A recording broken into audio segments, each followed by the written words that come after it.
Les sœurs et la clé du temps. Caïssie, 7 ans, et Lexie, 5 ans, sont inséparables.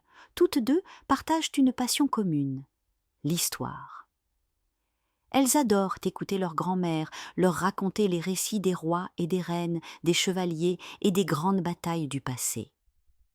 Un jour, alors qu'elles explorent le grenier de la maison familiale, elles découvrent une vieille malle poussiéreuse.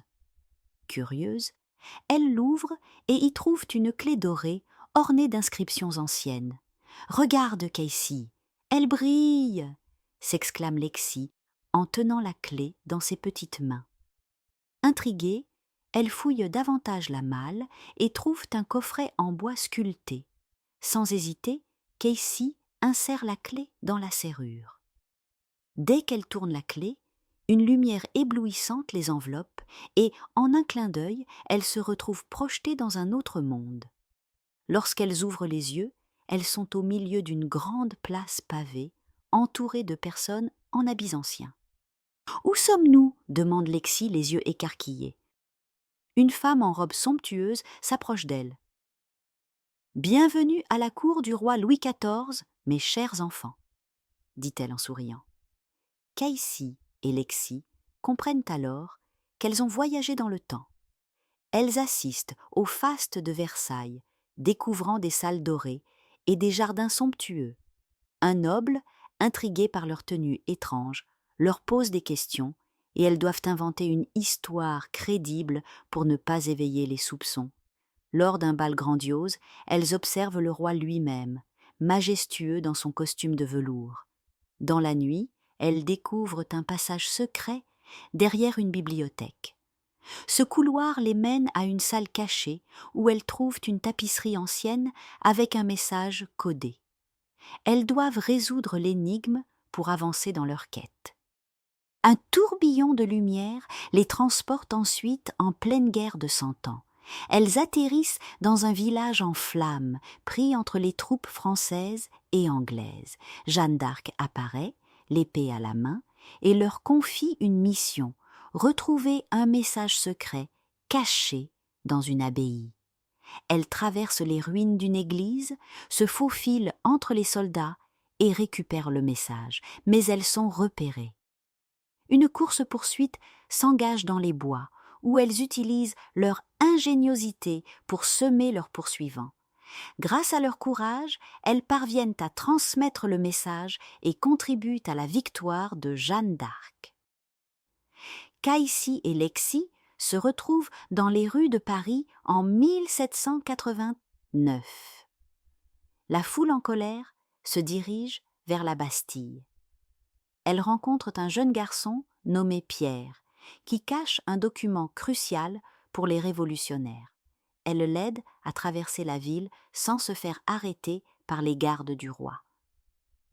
En explorant les sombres cachots de la prison, elles rencontrent une femme en pleurs, Marie-Antoinette. Avant de partir, la reine leur murmure des indices cruciaux sur la localisation de la clé du temps.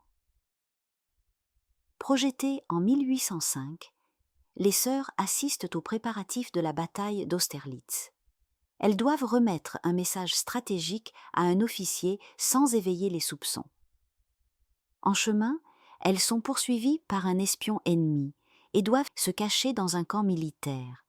Elles rencontrent Napoléon en personne, qui leur donne une leçon sur l'importance de la stratégie et du courage.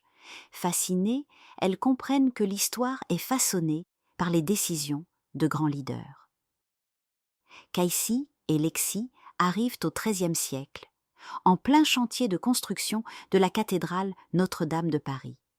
Un maître architecte leur demande de retrouver un parchemin contenant les plans d'une partie de l'édifice.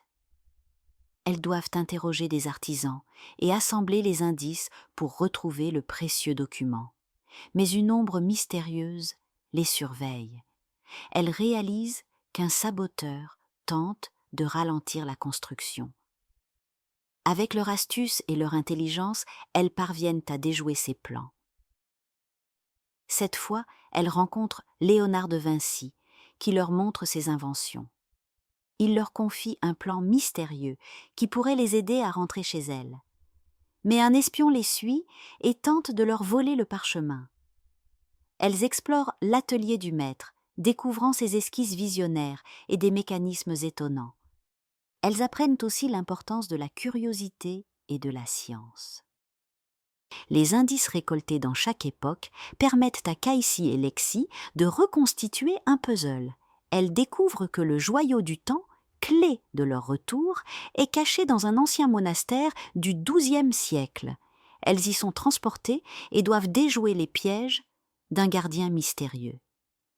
Une série d'énigmes et d'épreuves testent leur courage et leur intelligence.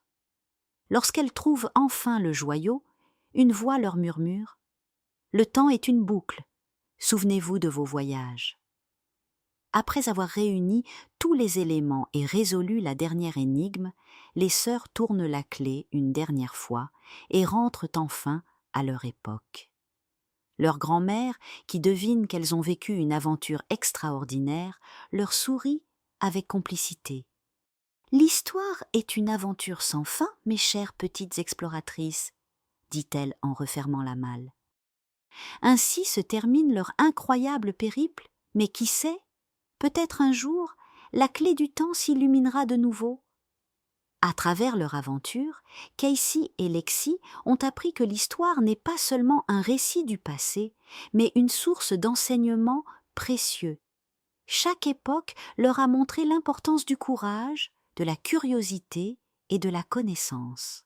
Comprendre l'histoire, c'est comprendre le monde et mieux construire l'avenir.